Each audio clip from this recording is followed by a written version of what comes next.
Hello and welcome to Creative Routes. Today we're interviewing Farheen Haq, who is a interdisciplinary artist here on the Lekwungen territories. My first question for you is, how did you get started with your artist practice? I started with my art practice. Art was always around me, and as a child, as like a baby, like there was music and singing, and like growing up seeing the clothes of my culture, like fabric and textiles are such a big part of our life. So art was really embedded in my life. And but I didn't think I could do art as a career. I was one of the, and my family also, I grew up in an immigrant family, and there was just a lot of concern about like having a stable income and financial security. So my parents, who, supported me in many ways, didn't really encourage me to go into the arts because they were afraid that that would mean that I would be financially insecure. So I kind of had a roundabout way of coming back to art and making it my career. It's not what I first studied after high school. And I did my degree, and I ended up working with a nonprofit when I graduated, and I burnt out very quickly. I burnt out there was a particular work environment that just didn't feel very healthy to me. And so that actually helped me realize, is this the way that I want to work and be of service to the world? And a few other personal life things happened for me where it made me really question, what are the ways that I can be of service to the world, and what is my calling? Like I think in all of us, like there's a purpose, there's a reason why we're here, there's a gift we're given, and how do we want to carry that forward? And at that time, when I had that kind of bad work experience and a few like personal life challenges, I was like, what is it that I want to do with my life? And that's when that voice and like remembrance of like art and how my heart felt and feels when I'm creatively expressing myself kind of like came up again. And that's when I just started doing some art classes. And then when I did that, I was like, I need to go to grad school to do my MFA. Yeah. And that really opened the door. Like I was working while doing art classes, but then I did 2 years of an MFA, and it just really clarified for me, like I love this, and this is how I want to be of service to the world, and this is the way that I want to kind of fulfill my purpose. That's amazing. What about like performance art and installation work, like in terms of fulfilling that purpose? I used to paint and draw, and that was great. And I was like drawing on like old folk stories and like love stories that I'd grown up hearing, and like these kind of like folk tales. And I remember I was drawing powerful women from Indian history as a way to like stay connected to ancestors and people, like guides and people to kind of push me towards like the world that I want to be in. And so now, fast forward, I'm not drawing or painting these incredible women from like India's history or South Asian history, but I create like ceremony or do performances that help me to embody a lot of those ancestral or like powerful, positive messages from my culture that actually help me to like kind of move forward. And so, for example, like the last video that I did, it's in a reference to my mother. So a lot of my work is about personal healing and about my family. And I made this video inspired by my mother and her wedding and like the wedding rituals that she underwent, which are starting to like shift and change. Some of them are still enacted, but as somebody who's in the diaspora now, like, bits of culture and things get lost, and being in North America and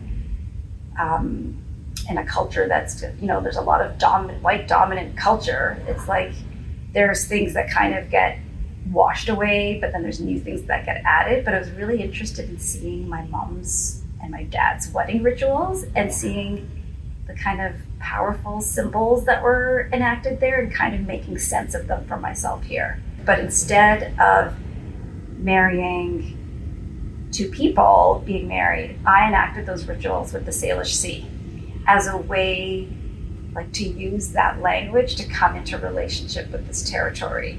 So there's a way that I feel like it's like still drawing on knowledge from my culture, but creating new language to understand where I am now. In working with all this information and these rituals and ceremonies, as you were talking about, I was wondering what the process of kind of how these works come apart and how you perform them with the camera or embroider them.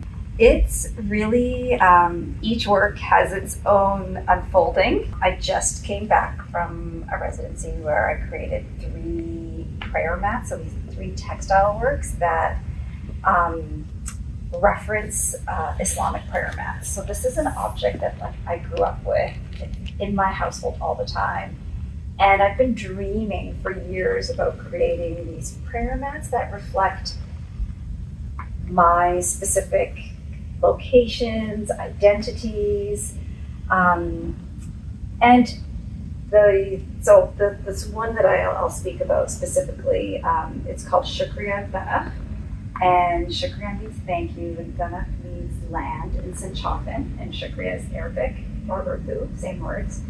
And that project, that Janamaz, this is this endeavor to bring together my spiritual inheritance, my ancestors who are Muslim, and how does that identity of mine meet the location where I find myself, which is on, I live on the Lekwungen territory, on Vancouver Island. So I ended up embroidering this prayer mat that has the outline of Vancouver Island in like gold thread, and it has Arabic on it and Sinchafin on it, and then it's got this embroidery and like gold handwork all around, like bringing in Indian textiles and fabric. And it also has a Coast Salish design that Sarah Jim designed, who's a Scytham artist. And that process came about because I've been asking myself this question as I, like the creative process involves going for walks, being receptive, being open, having an inquiry, something that like kind of I'm digging into and I'm wondering about. And I always think like there's got to be like a bit of a creative problem, like it's something that I'm like curious about, that I'm just like rolling around in my heart and my mind. Often it's something I'm grappling with, honestly. Like that's where a lot of like the work comes from for me, is like something I'm trying to like work through, and then like it'll start with like an image or an object. Depends on the project, it can be different. My community's done things where we've gone out to Saigon with the Jim family and done restoration and done an ivy pull and then had a feast. And all that is part of the process, like relationship building, asking questions, being present to where I am. And then that fed into this idea of creating this prayer mat that honors like these relationships and these different motifs that kind of symbolize the relationships, and to kind of give shape and form to the things that we're like dreaming about or the things that I'm imagining. I mean, having to write, so I don't really make very commercial work. Mm-hmm. So I am writing grant proposals and getting funding from like arts councils and like municipal government, and having to write a proposal forces me to like really clearly articulate like, okay, this is what I want to make happen. These are the questions I'm asking. this is the inquiry, this is like what I'm kind of digging into, and here's what I hope to build. It's sometimes a painful process, but it helps to clarify, and it kind of sets out a map for me. It's like, I dream about these things, I'm asking these questions, and then it's like putting it on paper. It's like, saying this is what I'm going to do, and there is this like external body or institution that's like, okay, if you and if you convince us, we'll support you. So like there's a certain sense of like accountability. I mean, mostly I feel like I'm accountable to myself, but I think it can be hard, but it's helpful also to have to really clearly articulate what I'm doing. Put the, as you said, creative problem into like exact words, an exact question. Yeah. As an artist who doesn't necessarily work as like commercial selling paintings, for example, do you consider yourself an entrepreneur? No one has ever asked me that before, and so I'm thinking about it on the spot. And I don't think of myself as a business person, but when I think of the word entrepreneur and I'm just rolling around in my head, there's something where I want to say yes.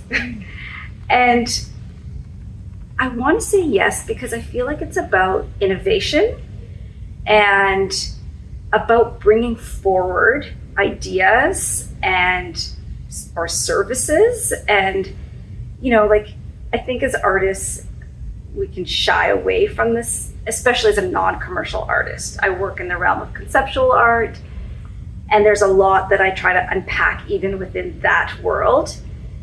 But there's a way in which, if entrepreneur means, and I don't know what the definition is, but if it means somebody's bringing forward ideas, services, goods, then in the broadest sense, I feel like artists are members of society that are also carrying forward and offering ideas, experiences, ceremony, gatherings, opportunities for people to engage in. When it comes to business, there's certainly a business side of art, but would you say that pushes against the kind of the questions and ultimately the services and the ceremonies that you as an artist are offering? I think I function like my business is my art, and that's how that's my livelihood, it's my income, and there's, like kind of philosophies aside whether we should be getting like this is my income, and if money's not a bad thing, which I like, it's not a bad thing, it's how we use it and the power dynamics, then there's no need for it to be something that is pushing against my work, right? I think it's about how I relate to it. And I feel so grateful that I get to make a livelihood out of creativity. It feels like a real gift and a blessing. I often get up in the morning and think, I have the best job ever, Yeah. And it's not all fun, like there's accounting to do and whatever, and that's like with any business. But in the end of the day, what is the work? What's the project? And it's like, each project is different. The product I make related to a project, the process of like innovating and asking questions, whether it doesn't matter what kind of entrepreneur you are or what business you have, there's like, if that's what is your passion of like having an art, creating something, sharing it, like there can be a lot of joy. So I feel like there's so much creativity necessary in so many different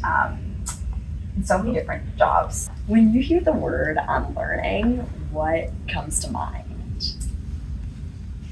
When I hear unlearning, I think of conditioning, like the ways that my mind or our minds are conditioned, blinders we might have on, things we're not seeing, ways that we've all been like programmed to like function in certain ways.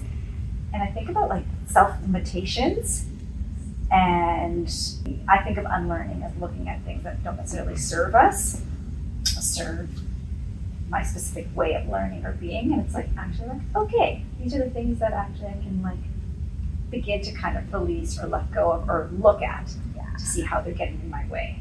Yes. You talk about like curiosity and exploration of like things that you're grappling with as a big part of your artist like work and process. How would you say that's like helped you in unlearning certain conditioning or self-limitations? Mm-hmm. I think curiosity is like it's one of the most important things to like, if we want to contemplate our lives, or if I want to get to know like myself and how my mind functions and where and how I limit myself, I need to be really curious. And I think for that, the curiosity needs to be like, okay, like just kind of stepping outside of myself and reflecting, and also getting that perspective, like when we're in something, a system, like in my own mind or my own practice or in our own like business or organization, it's like, if I just step out and get like a broad view, it actually illuminates a lot. And then I can kind of see, oh, this is where I'm kind of getting a little stuck, or here's where we're getting jammed up, and here's some limiting thoughts or beliefs. And those actually like are big, can be big creative blocks or blocks to our own success or belief in like myself. And so I just have to be really curious and not be super critical. Yes. And be like, oh, this is what's going on. All right, how do we want to work with this and like not give it so much power or attention? Are there any like specific kind of personal things that you've been working to unlearn? Yes. As an artist who's been working for almost 22 years, there is a way in which I pigeonhole myself, and I've also come to be known in the certain media and disciplines, and I'm trying to unlearn actively all the time to like keep trying and experimenting and like trying new things. And trying new things means being okay with failing and like just to play and experiment, because through those failures, there's certain gems that arise. And like, so unlearning perfectionism is a huge one, or like this myth or idea of like guaranteed success right away. It's like giving time for process and allowing new innovations and ideas to come through experimenting and failure, and then seeing what emerges. So like the shift for me into textile work, that's been recent. That's, I went away to do this residency, and I just for years was like, I just want to do something with my hands. I want to do textiles. But, I do film and video and performance-based work. And so, I've been like, I gave myself that time to experiment and play. And, a lot of what I make isn't great. But I've also found a few things that like the prayer mat series that have like come out and work. I'm like, oh, I can do this. And then it's like, oh, where else can this go? It's been a real joy, but it's something I've had to unlearn. Like, oh, I'm known for this. I'm good at this, so I should keep doing it, as opposed to following this intuition to like switch it up and play and try new things. Yeah, that creativity and that, curiosity. Yeah, hearing that about unlearning perfectionism I've kind of been dealing with that in an almost different way of like, I find that I often just expect to fail with things. And so I'm like, okay, I'll just like do it or not do it, or I'll do it scaled back, and just unlearning and just being like, wait, this could totally be something amazing. Like letting myself have that opportunity to fail and to fall short of my expectations, because it could still exceed them if I let that happen. Do you have any advice for artists looking to get out there and start working and having it be their main source of income and their full-time job? I would say a lot of it is the word trust is coming up for me. So if it's something that you love to do and want to do, like just that belief, like that trust that you can do it. And you might not get there right away. Like for me, I wasn't a full-time artist overnight. You know, it took me coming back to school, juggling, doing part-time work and part-time studio work, and then eventually being full-time in the studio. But once I kind of, circling back to the beginning of our interview, it's like, if that calling is in you, if that voice or that place in your heart is saying, this is what I deeply want to do, this is like my work is to explore creatively, you have to heed that call. And there's creative ways to support that. And I think it is possible to make a livelihood. Mm-hmm. I didn't think it was possible for me. I shared that with you in my story. And here I am being in, and I have a partner who's supportive, we have multiple incomes, but we are making our lives. And I get to be an artist and work through creative problems every day. But it requires hearing the call and saying yes and trusting that you can make it happen or you can find a way to do it. Yeah, that trust is so important, that almost kind of like faith and taking that lead. Yeah, and I think any idea, any project, endeavor, business, it does start with this kind of nebulous, you gotta, even before you have the store or the product, you have to have this faith or this idea and okay, we're gonna do this, right? And it's we're gonna do this. And what does it look like? We're gonna make it happen. What would your advice be for entrepreneurs who are not in necessarily creative or arts sectors? I would say this similar answer is even if you're not an artist or have a product that's there's still so much creativity required in your service or your product. You have to trust what you're doing and believe in what you're doing and get creative with it. And again, those things that I was talking about for myself, experimenting, playing, allowing that process. Every project has some kind of creative process. Everyone has to undergo that. And I think that curiosity and creativity we talk about are essential ingredients to any entrepreneurial endeavor. And so embrace that and embrace the unknown and go into it with some kind of level of trust and confidence that you're going to come out the other end with something. There's staying open to new learning. Yeah. Yeah. Recognizing things that you have learned that you're this isn't serving me. Absolutely. Farheen, thank you for doing this interview, and thank you so much for sharing your insights and your lovely answers. I feel like I've learned so much. I hope the viewers have learned so much. Well, thank you. Every time I get to think about process and your questions, it's made me think again about what I do and why I do it and how I do it. So thanks for the opportunity. I had a lot of fun. Oh, I've had fun too.